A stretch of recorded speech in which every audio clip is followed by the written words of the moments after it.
I was refused database access and told to submit tickets. So I submit tickets. This happened back at my last job in 2018. To give some background, I was working as a data analyst at a company in the ed tech sector. For one of my projects, I created a report that we could give to the sales team that they could then use when asking clients to renew their contract. Clients were typically school systems or individual schools. The report was all graphs, even adults like pretty pictures, and it showed the clients data on how teachers and students were using the product. Then our sales guys could show, hey, X% of your students and teachers are using this feature X times a week, so you should sign a new contract with us. And then I developed this report for our biggest client and had the top people in the sales team all put in their input when developing it.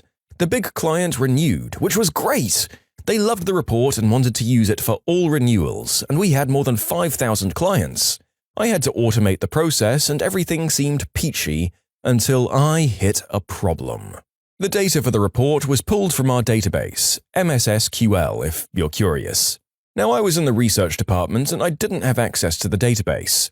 Instead, our IT team had exclusive access.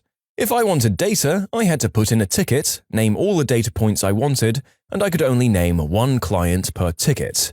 Also, IT did their work in sprints, which are typically 2-week periods of work. The tickets were always added to the next sprint, so I ended up having to wait 2 to 4 weeks for data.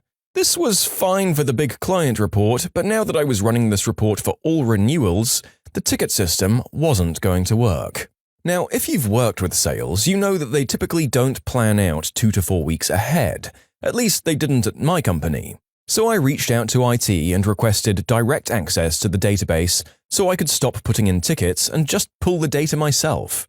I even asked for read-only access so I couldn't muck up anything for IT. It was all cloud-based as well, so they could just dynamically get more compute if I pushed the limit.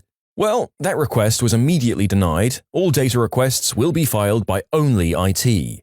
And as a research person, I apparently needed to stay in my lane. You might see where this is going. I wasn't happy and sales wasn't happy with the delay, but there was nothing anyone could do. So, I reached out to one of the sales managers to discuss a solution. Since data was going to take 2 to 4 weeks to arrive, could he please send me everyone that has a renewal coming up in the next 2 to 4 weeks? With more than 5,000 customers, that averages about 100 renewals a week. He smiled and understood what was going on, and happily sent me a list of more than 400 clients. Quick note, the IT team spends the day before a sprint planning the next sprint,